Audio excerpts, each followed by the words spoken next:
ભુજના એક બિલ્ડર દ્વારા રાજકીય ઓથ તળે સરકારના નિયમોની અવગણના કરી બાંધકામ કરવામાં આવી રહ્યું છે। તે સમગ્ર પ્રકરણમાં ભાડા આંખ આડાન કરી રહી હોય તેવું લાગી રહ્યું છે। મિત્રો, કચ્છમાં આવેલા ભૂકંપ પછી ઔદ્યોગિક અને આર્થિક વિકાસ તો આપણી સમક્ષ છે, પરંતુ આ વિકાસ સાથે કચ્છમાં કેટલાય વાદ વિવાદનો ઉદ્ભવ પણ થયો છે। આવો જ એક વિવાદ આપણા કચ્છની લગડી જેવી જમીનો પણ છે। કચ્છમાં અનેક એવા કિસ્સાઓ બન્યા છે જેમાં ભૂમાફિયાઓ કે મોટા બિલ્ડરો દ્વારા તેમની જમીનની આસપાસમાં આવેલી જમીનો ધાકધમકી કરી લોકો પાસેથી પચાવી પાડવામાં આવે છે। ત્યારે આવો જ એક બનાવ ભુજ શહેરમાં બન્યો છે।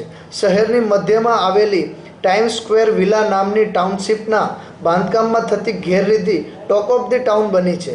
આ ટાઉનશીપના બિલ્ડરો દ્વારા રાજકીય ઓથ તળે ભાડા અને સરકારી તંત્રોની અવગણના કરી બાંધકામ કરવામાં આવી રહ્યું છે। ત્યારે આ ટાઉનશીપની બાજુમાં રહેતા એક વ્યક્તિ દ્વારા આ બાંધકામ વિરુદ્ધ ફરિયાદ કરવામાં આવી છે અને આ વ્યક્તિ દ્વારા આરટીઆઈ મારફતે તારીખ 7/5/2015ના રોજ ભાડામાંથી બાંધકામની મંજૂરી બાબતે માહિતી મંગાવવામાં આવી હતી અને આ આરટીઆઈના જવાબમાં લેખિત સ્વરૂપે ભાડાએ જણાવ્યું છે કે આવી કોઈ માહિતી રેકર્ડ સ્વરૂપે ભાડામાં ઉપલબ્ધ નથી અને માહિતી પૂરી પાડી શકાશે નહીં।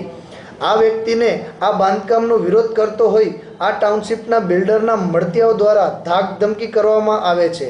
ત્યારે આ ટાઉનશીપના બિલ્ડરોને આ ટાઉનશીપની મંજૂરી ક્યારે, કોણે અને કેવી રીતે મેળવી તે ચર્ચાનો વિષય છે। તો આ સમગ્ર ઘટનાક્રમમાં ભાડા અને નગરપાલિકાના અધિકારીઓ તથા પદાધિકારીઓ આંખે પાટા બાંધ્યા હોય તેવું લાગી રહ્યું છે। ચંગલ ઇમરાન એટલે સાહેબ ખોટી ફરિયાદ કરેલી છે આ લોકોએ। આ બાપુજીને માજીને નામની ખોટી ફરિયાદ કરેલી છે એ લોકોએ કાલે કે આવી રીતે ધાક ધમકી કરે છે ને કામ કરવા નથી દેતા। કામ ચાલુ જ છે એ લોકોનું। હજી ફરિયાદ કરનાર ભદ્રેશનો ભત્રીજો છે। ફરિયાદમાં એવું છે કે સાહેબ ધોકા મારે છે ને એવી રીતે ફરિયાદ લખાવી છે ત્યાં। હા, ખોટી રીતે કામ કરવા નથી દેતા ને ધોકા મારે છે ને। તો હવે સાહેબ આમ પોતે પણ ફરિયાદ કરશું કે રોજ ધાક ધમકી કરે છે, ત્યાં વિડીયો શૂટિંગ ઉતારે છે એ લોકો ખોટી રીતે। પપ્પા મમ્મીને મારી ઘરવાળીને જોઈને એ લોકો વિડીયો શૂટિંગ પણ ઉતારે છે। મોટો માથો છે બિલ્ડર છે ચિરાગ શાહ અને ભદ્રેશ શાહ, એમના કોન્ટ્રાક્ટરે જૈન ઠક્કરે ફરિયાદ કરી છે એમના વિશે કે ધાક ધમકી કરે છે। એકચ્યુઅલી ખોટું આમ છે કે આ લોકોને ધાક ધમકી એ લોકો કરે છે ને એ લોકોનો બિન અધિકૃત રીતે બાંધકામ કરવામાં આવે છે।